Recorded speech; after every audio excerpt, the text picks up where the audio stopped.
Revolution. This is your boy, Brother Leonard, the Truth Seeker, coming to you with a few minutes of truth today. And, well, I say a few minutes of truth. Today is definitely not going to be a few minutes. So, if you want to go ahead and get your favorite libation, a snack, you can pause right here. Go and do that. Then come on back, because this is going to be a minute. All right? Because I'm about ready to talk about one of my favorites. One of my favorites here on this channel. One of my favorites happened to be Paula. Miss Paula White, supremacist. Oh, how I love some Paula White supremacists.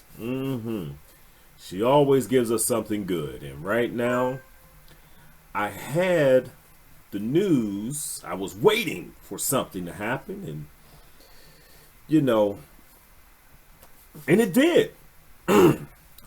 Nothing really earth-shattering or anything like that. It's something that was pretty much expected, by the way. I'll get into the news portion of it in a second. However, I will talk a little bit about some things that had gone on. And the last time before I was on sabbatical, before I left, this was probably the last thing that I remember of her. So just indulge with me. Typically I do all this stuff at the end, but since I got a bunch of media, I got to do it with it.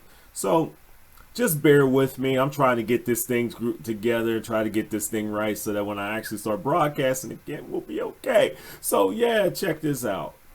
Let's get this thing going. There she goes. She's up there right now. Let's see how this works and let's see what happens. I hear a sound of shouting and singing. I hear a sound of victory.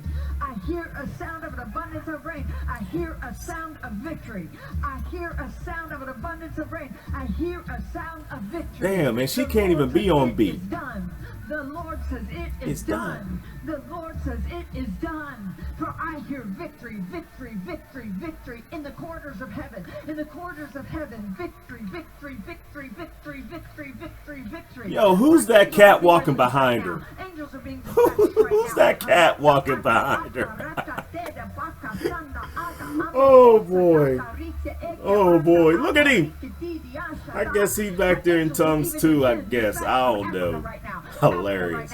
Oh yeah, they're coming from Africa, the angels. Yeah, they're coming here from Africa, yeah. Alright.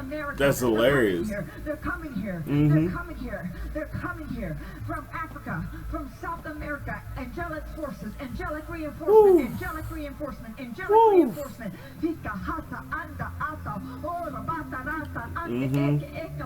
Yep. For I hear the sound of victory. I hear the sound of victory. I hear the sound of victory. Okay. All right. That's enough. That's enough. That's enough. All right. Let me bring this down. And yeah. So that was probably the last thing that I remember of Miss Paula White. But since then, there's been some other things. Now, I think that this is a video that is probably, well, before I get to the video, one of the more entertaining things is I found this article. All right, let me bring it back up. Found this of Miss Paula White here. Come on. There we go. There we go. There we go. Let's get back up there. All right, Journey's Neil Sean accuses Trump spiritual advisor, who would that be, of improperly accessing the band's bank accounts. See, let's look at this for a second. Paula White Kane, a televangelist who served as former President Donald Trump's spiritual advisor and delivered the invocation for his inauguration, is being accused of allegedly giving herself access to the band's bank account without Sean's knowledge or consent, according to a December 12th letter from Sean's attorney, as that pertained by the post. And this thing is interesting, by the way, because she's married to one of the band members. And being that she was married to one of the band members, she ended up getting some, getting into the bank account. Interesting. How could she get into the bank account? I just find it interesting. Now, that was a couple years ago. Also around about the same time,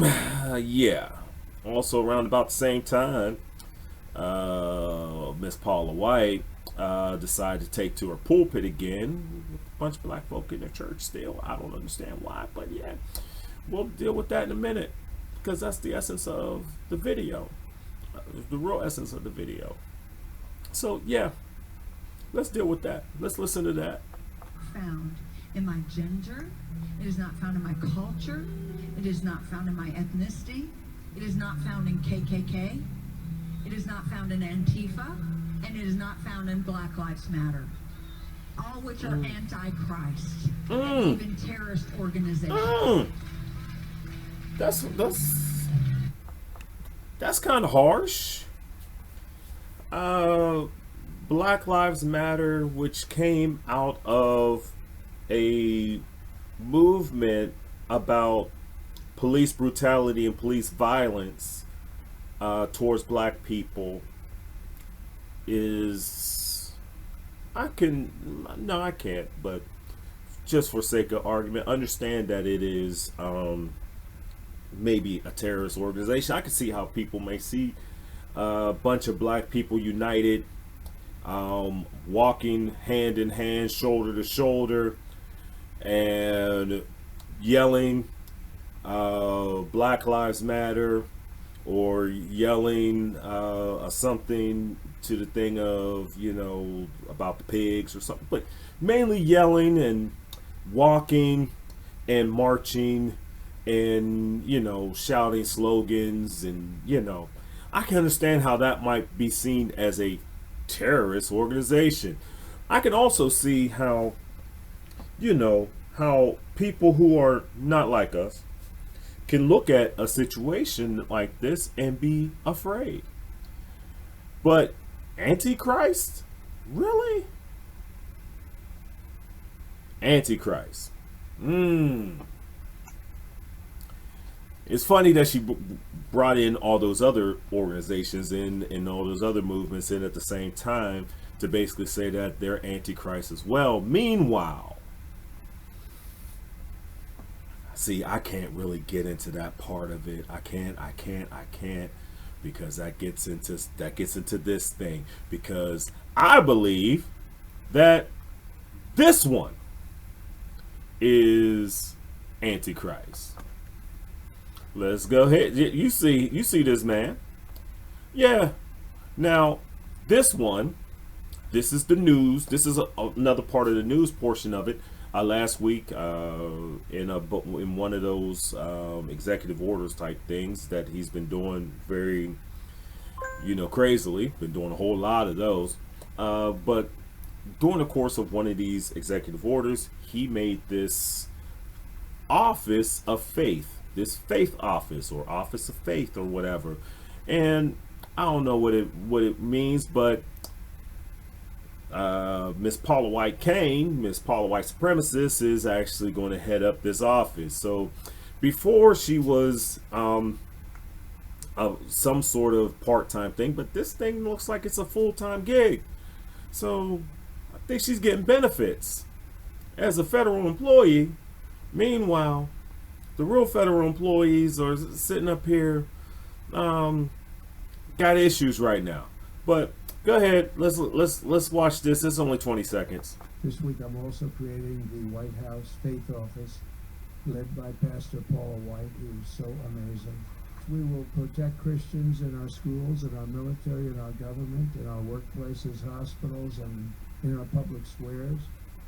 And we will bring our country back together as one nation under God, with liberty and justice for all.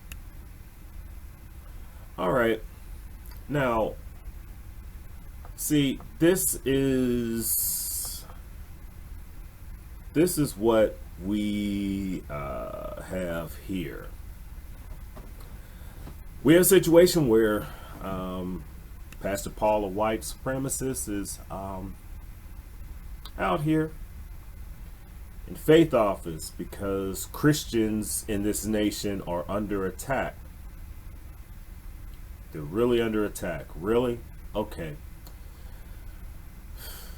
That's neither here nor there. Like I said, this is going to be a long one. This is going to be a long one. But now, even though this is bad enough, let's get to the gist of why I wanted to talk about this. Now, I got a lot of background information, got a lot of background, and I want to just go ahead into it, and then I'll get into why, why we have issues with Paula White supremacists here. All right. Last Sunday, many of you watched the Super Bowl game, and during the Super Bowl game, I mean, many of you watched it. They said there was 122 million of you watched that game. Yeah, I watched it too. Yeah. Basically tradition, what we do all the time. But there was a halftime performance by an artist named Kendrick Lamar. And I know that for many of us that watched it, many of us loved it, many of us hated it. There's a few of us that did understand it, and then there's a few of us that hated it because of what it stood for.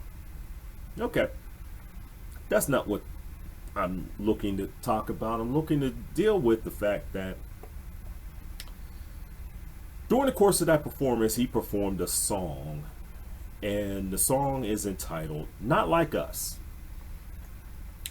Now, he says that they are not like us, they're not like us, they're not like us. Basically,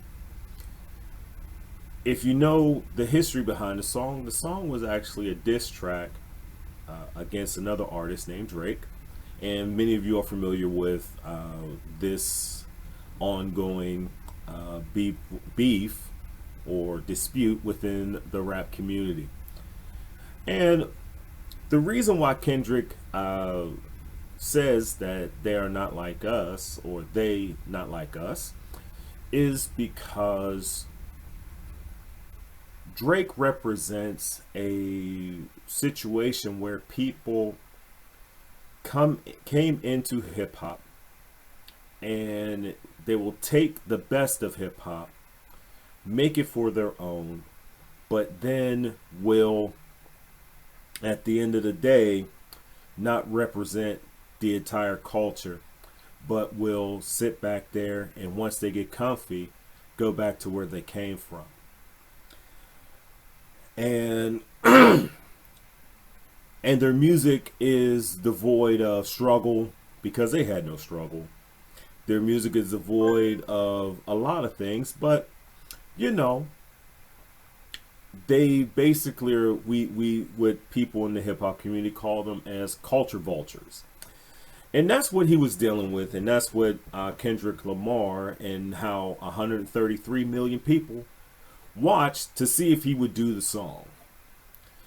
And it was very somewhat sort of a controversy and everything like that, but see if he did the song.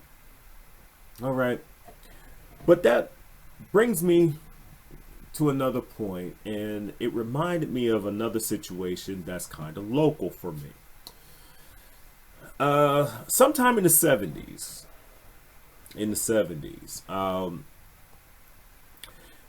there was a church, and I always get, not the church itself, I get wrong.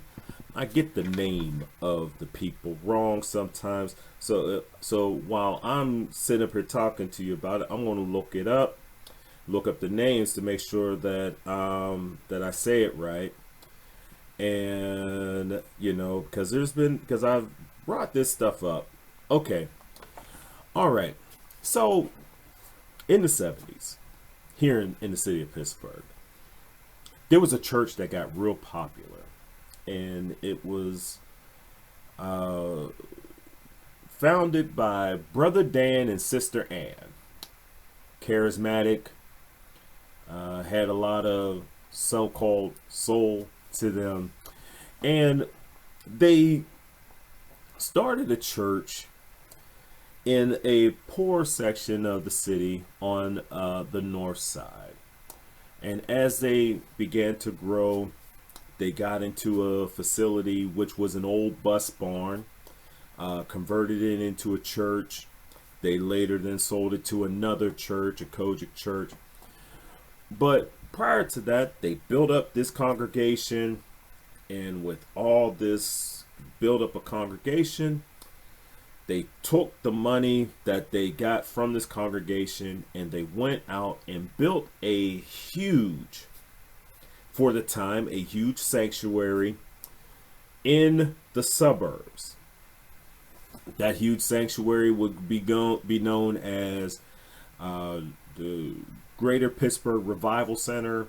I think that's what I remember it as. But the Greater Pittsburgh Revival Center was in the North Hills. Even though the congregation itself in the North Hills is the suburbs, even though the congregation itself was in the city in the north side. And one of the things that bothered me, now I'm not going to get into, because I was going to go ahead into Brother Dan's situation of spending time in prison, because he got caught up in a scheme where him and a couple of his buddies was trying to basically scheme Mack trucks and scheme their financial things. It's kind of complicated, but it's kind of basically they were selling used trucks at new trucks prices and pocketing the difference. So when they would sell the new truck, they would finance it when they see, this is why I didn't want to get into it, but you know what I'm saying. They took the used trucks, right?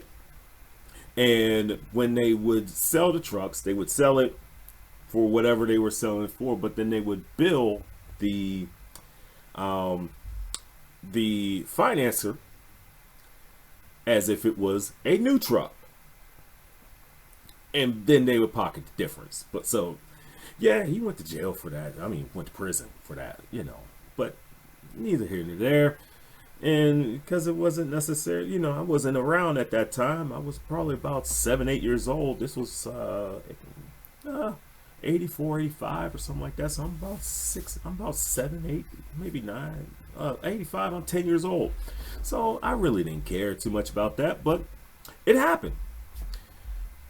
But the essence of what I'm getting at is, after they had the sanctuary built, after they had all this stuff, they had this thing of, well, we're going to bus everyone up to the new church and everything like that. But once they got out there, this is where, the whole jail thing comes in, because he got his friends now. Once they got out there, they started giving not too flying about them, about the people that built up the church. So now that they have this church in the round, this beautiful sanctuary up there in the North Hills, now all their friends from the North Hills can now start coming to their church. And that's basically how it was until they ultimately passed away, and now they sold it off to another type of cultish type situation. They're on the corporate end of stuff, and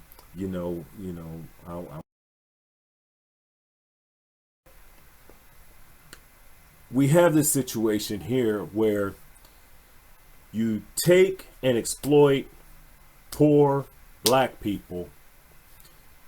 You take their money, you then build it in a white neighborhood and basically leave the black folk behind, and then you bring in your people that may help sustain it, or help make you grow more better.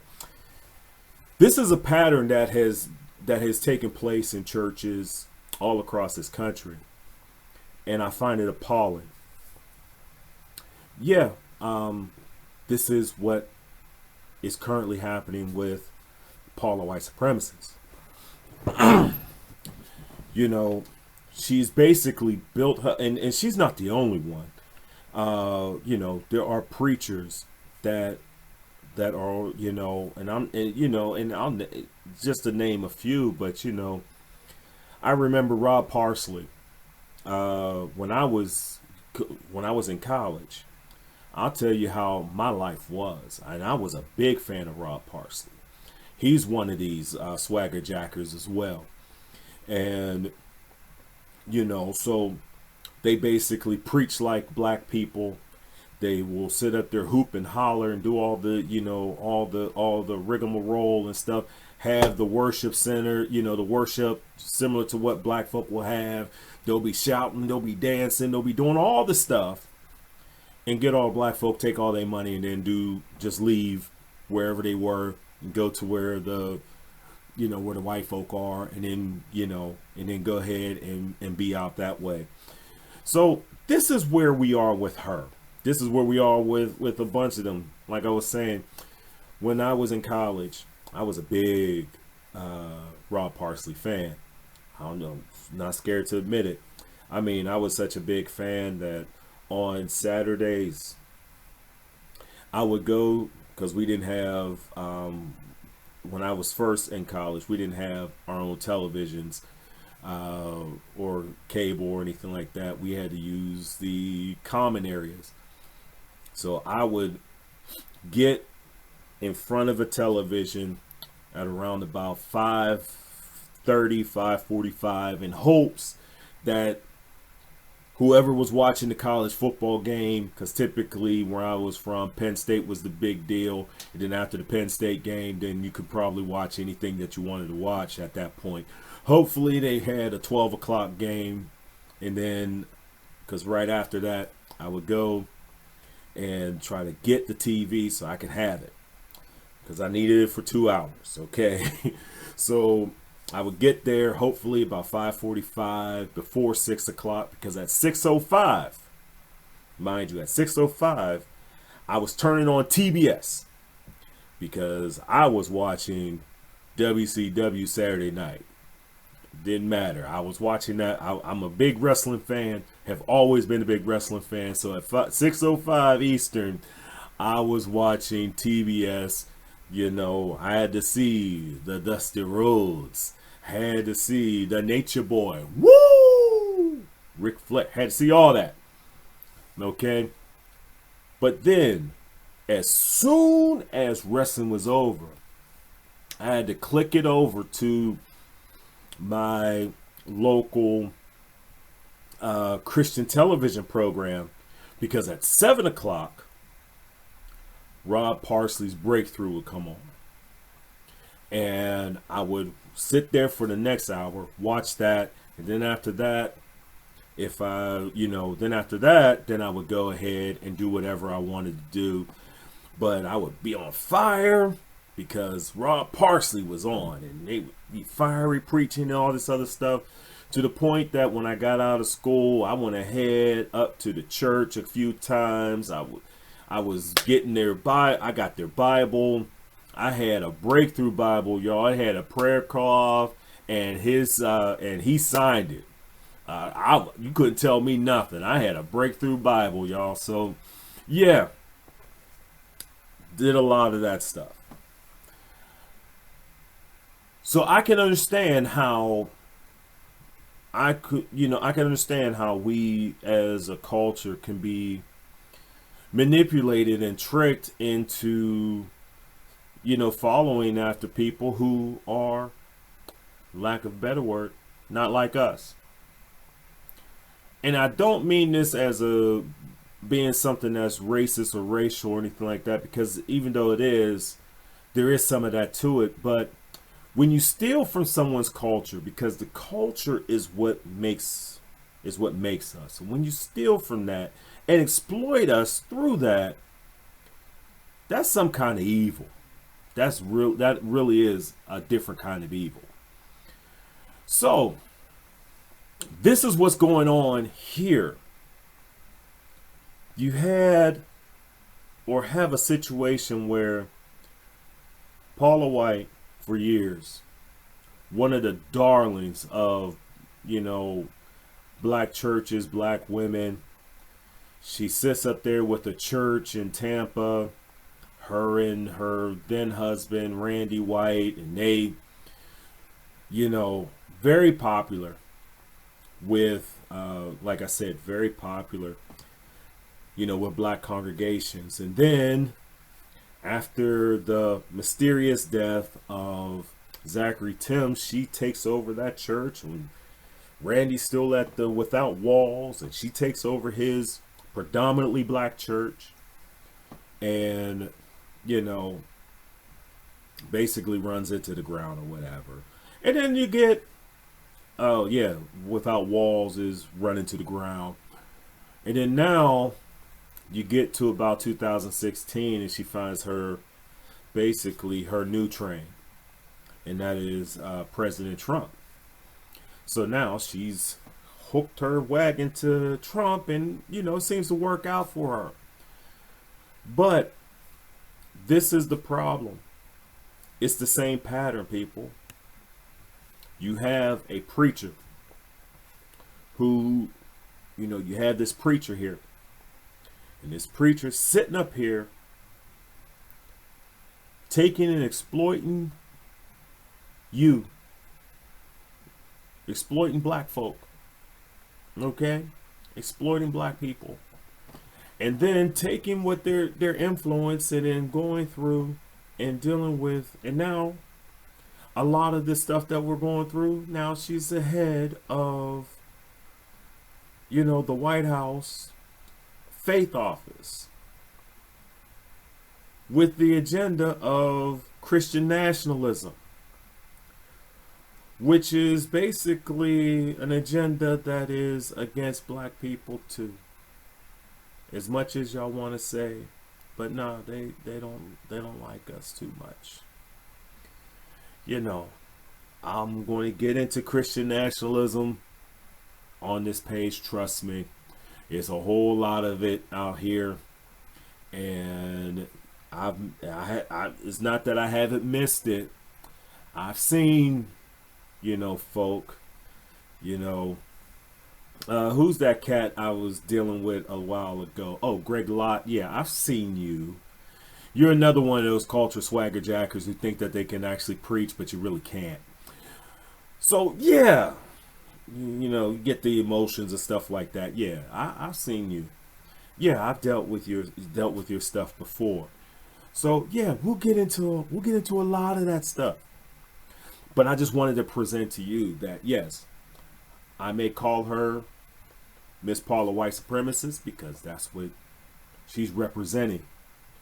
And I'm encouraging, black folk, if you are in her church, that you might reconsider another church. She's not like us. Seriously.